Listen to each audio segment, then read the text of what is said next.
We are at the Halifax Skateboarding Park to prove that helmets are an important part of staying safe and playing outdoors, really for kids, but people of all ages, right, Drew? Oh, for sure, yeah. It is very important for all ages and everybody to wear helmets, for especially for kids. As the spring and summer is on onset, we want to make sure that kids are staying physically active, skateboarding, biking, scootering. We also know that many injuries occur due to lack of proper safety equipment for kids when they are doing these activities.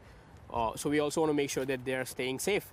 And one way to make sure that kids are staying safe is wearing properly fitting helmet, because it reduces the risk of any serious head injury to kids when they are playing or doing any sport activities by 60%. That's incredible. That's important. All Yeah. right. Now, every helmet is not created equally. We have two For sure. different types of helmets. What is the difference between these, Drew? So the one that you have in your hand, this is a bike helmet, and bike helmet is usually a single impact helmet.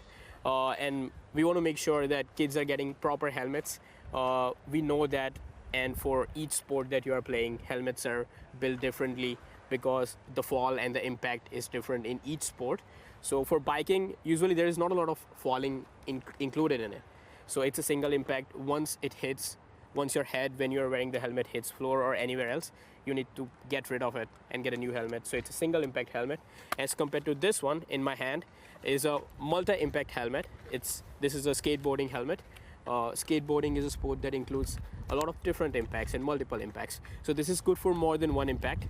And this helmet also has more protection on the back as compared to the biking helmet, because you fall a lot in different ways during skateboarding. So that's a skateboarding helmet. You might have seen hockey helmets, lacrosse helmets, different sports have different helmets as well. All right, perfect. Okay, now if we are going to buy a handy dandy new helmet, what should we be looking for? So there are three things that we should mainly look for when we're looking for buying helmets for our kids. So the first and foremost thing is to make sure that any helmets that we are buying is Canadian Standardized Association approved, or has any kind of Canadian certification to make sure that they're legal and okay to use in Canada. We also need to make sure to read the manual, that I have one for this one, that comes with the helmet, to see what kind of sports are compatible for the kind of helmet that you are getting. Some sports might allow to use this helmet.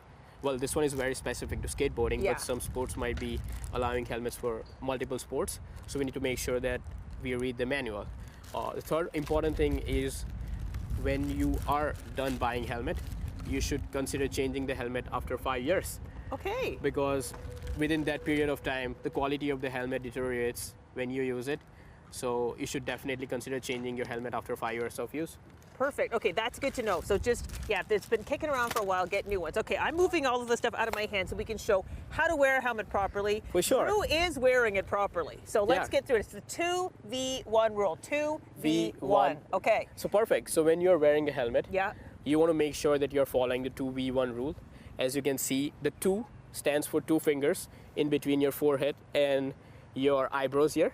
Perfect. So as you can see, I just adjusted a little bit for it to stay between my eyebrows and the head of the helmet here. Yep. And the V stands for a V between your ears, underneath the earlobe, on both the sides. Yep, very nice. You can see that. And the 1 stands for just 1 finger going in between your chin and the chin strap. No more than 1 finger should go between there. One more important thing to consider is the fact that you should not wear any kind of baseball hat backwards or any baseball hat under the helmet, because it reduces the snug of the helmet and reduces the impact of it increases the severity of injury. So no hats under the helmet. Perfect. That's a great point. So listen, if you're an adult or an older child, teenager, you can do that in a mirror. And if you are an adult in charge of younger ones, you'd want to make sure that you follow that 2v1 rule. Super great. All right, anything else we need to know before we go, Drew? Yes, for sure. And this might sound very insignificant when we talk about helmets, but when we put stickers on the helmet, the quality of the helmet deteriorates, because the stickers and tattoos include adhesives. Yeah. That reduces the quality of plastic. Get out! Tell your kids no stickers on helmets. You can get a fancy helmets like that have designs, but there should not be any additional stickers on them. That is something I didn't know. Well, Drew, we've learned so much. If we want to find out more, we can go to the Child Safety Link website, which we have put on our website to make it easy to find. Drew, this was great. Good job. Thank you. Now we're going to grab the proper helmet and we're going to hit the half pipe. We should, for sure.